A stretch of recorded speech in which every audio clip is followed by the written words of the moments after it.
Gentlemen, ladies, and anyone in between, I welcome you all, and today we'll be getting up close and personal with Shimano's brand spanking new Scorpion MGL. Now, generally speaking, I don't really go down the rabbit hole of JDM product very often, especially now since Shimano is making some changes to its shipping policies where they're not going to be allowing dealers to retain dealer status and ship product outside of their market. But I believe it has to do with reels that aren't currently available outside the market. So the MGL, they should be able to ship no problem. But if you're looking to save some money due to the US dollar versus yen conversion or whatnot, they're putting the kibosh on that. And what I'm hearing is many dealers may just scrap the whole selling out of market just to protect themselves. So they don't want to get caught up in the gray area. And yeah, so it's with all that being said, let's go ahead and crack the box. This was ordered from Japan Lure Shop, one of my favorite JDM tackle retailers. One thing that's cool is they always pack a free gift. This looks like to be a Megabass 110+1. This is a nice color. Deep diver, sweet bait. Works for me. Thank you very much. It's always cool when you order a reel and nothing else, and you hear the box rattling, and you're like, oh, you know we got toys coming. All right, so if you look here, this should show up a little bit. It's not a black box. It has kind of like a dark maroon type of coloration to it, kind of tint. It's not a matte finish. And we have the schematics, the reel. This kind of looks like it's already been opened, if I'm being honest. And the mystery oil, or their Bantam oil that I don't think I've ever used. Get that out of the way. And one thing that we found interesting was it had 7 ball bearings instead of 6, which can be found in the Curado. This is essentially the exact same reel as you can that you're going to get in the Curado, and it is a beautiful deep red finish. It really is, and it's a very shiny, almost like it's not even a paint. It's almost like it's an anodized. That's how smooth the finish is. Let me just get any smudges off. Yeah, I'm guessing this reel was opened to inspect before it was shipped. There were a couple smudges on it. But you can see just how reflective it is. Get this out of the way so you guys can enjoy looking at it. And I'm looking through the viewfinder, and what I'm seeing firsthand is what I'm seeing through the viewfinder. The lighting I use is very high CRI, a very neutral color, and it doesn't look like there's any color abnormalities coming through. I'll check it in post. It is like a rust red. It's not an orange. It's not a candy apple, but it's more or less a rust tinted candy apple, kind of metallic red. Very little bit of metallic. You have a little Scorpion laser etching in the spool tension knob. And take a look, pop the side plate. You have your 4 brakes and the MGL spool. MGL is their Magnum Light spool. All right, so let's take a moment and look at the schematic. Let's see how many bearings this puppy has. All right, so it looks like this is pretty interesting. I actually kind of like it. They scrapped the bearing underneath the handle's shaft in favor of a bushing. I love that. I really do. We're going to crack her open and see what kind of bushing that is. And they added 2 ball bearings, 1 in each handle knob. Now let's take a look at how clean they are. The shimming is fairly good. Not spectacular, but it's better than 90% of what's out here or out there. And here we have the Tranx. You can see it has a little bit better shimming of the handle on the Scorpion MGL. And the Tranx is another one of those reels that uses the bushing at the base of the handle shaft. So why do I like that? Well, first and foremost, whenever you get water inside the reel, it's going to go to the lowest point in the frame, which is that ball bearing that's at the base of the handle shaft down here, or your X-ship ball bearing that runs on the frame side of the pinion. It's part of the dual support of the pinion. Having a bushing there it's a load situation. It's not going to diminish any smoothness at all whatsoever.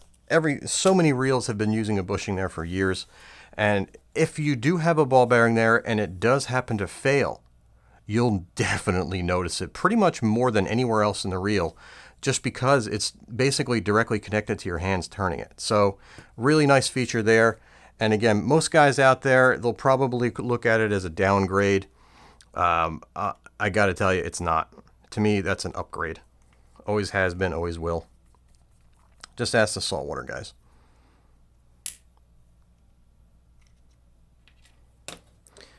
So another difference between the Scorpion and the Curado K, we have a maroon colored handle retaining nut. Pop this off.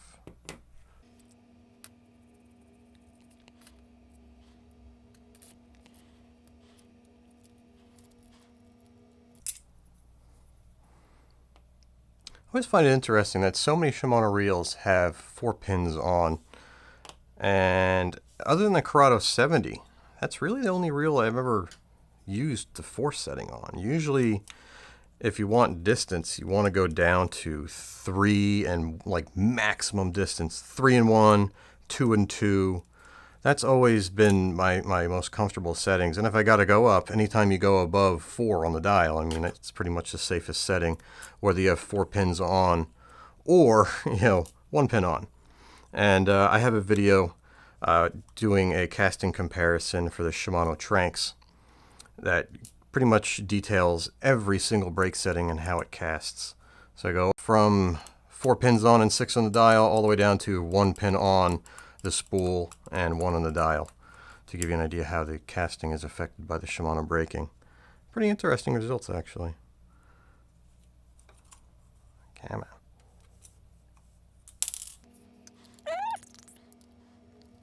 The side plates seem to be made out of a composite. It's not aluminum. My guess is it's their CI4 Plus, just like the Curado, just painted a different color. And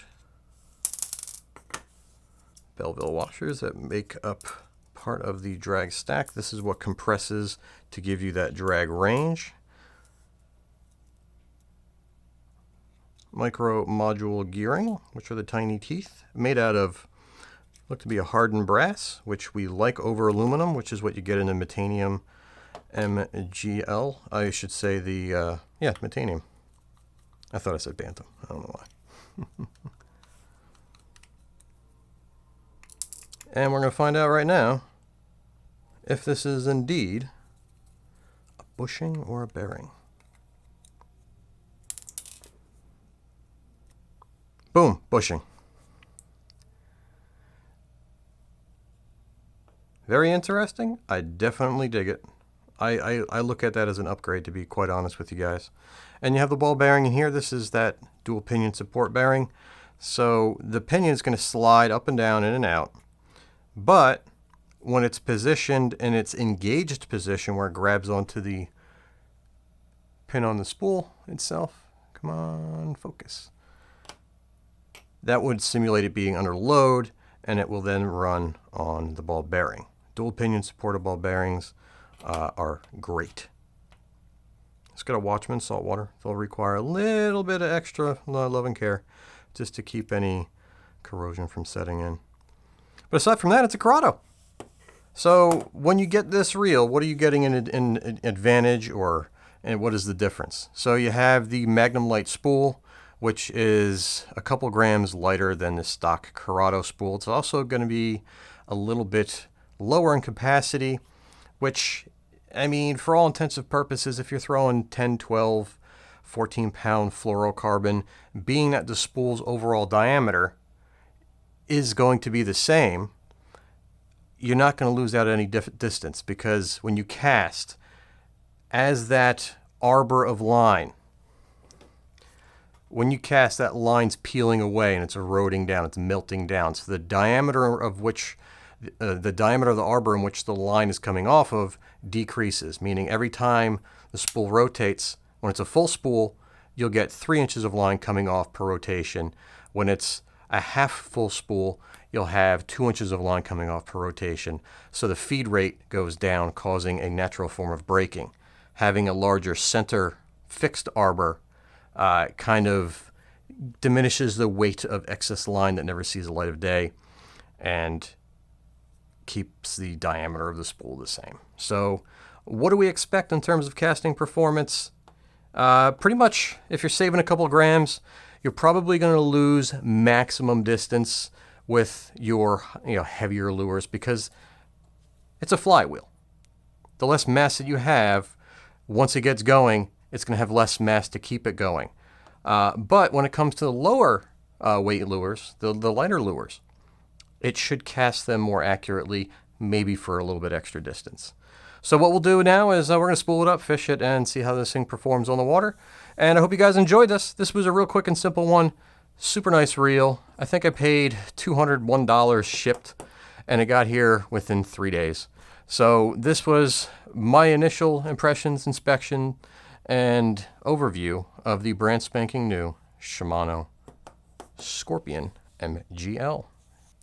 All right, now time for bonus nachos. And for you guys still with me, I couldn't leave well enough alone. I just wanted to confirm, just because I couldn't remember off the top of my head whether or not the Curado K or Curado DC had a bushing under the handle shaft. And here you go. That's what we were talking about earlier. You have the bushing from the Scorpion MGL and the bearing on the Curado K DC. Again, nothing to lose sleep over. In my opinion, in many cases, it's an upgrade. Even if you were to take a Shimano Antares, if you were to take a Daiwa Steez, it would still make no difference at all whatsoever. I hope to see that being used in that location more and more and more down the road. It truly does make a difference in the long term. You will experience like new performance longer with a bushing in that location. And again, you'll never notice a difference until you get corrosion in that location. And then when this ball bearing down here gets corroded, caked with salt, oxidation, it's then when this stainless steel bearing becomes a bushing that you're like, wait, that doesn't feel right. It starts getting sluggish, it starts getting grindy. But if you already have a bushing there in the first place, they're self-lubricating. They never have to worry. They'll never wear out, is the best way to put it. And yeah, so we did a quick comparison between these two reels. You have the bushing in the bearing location, and you have a difference in braking and the spool. And that's essentially it, along with color. So until next time, guys, I hope you guys really enjoyed this. This was fun. And if you want to see some other Shimano teardowns that I've done in the past, feel free, click around here or right here. You'll see I have the Bantam MGL. I did an Antares versus Steez. I did pretty much everything. And down the road, this reel's not going back together. We're going to take a Sawzall and literally cut that reel into pieces because we're going to hack it.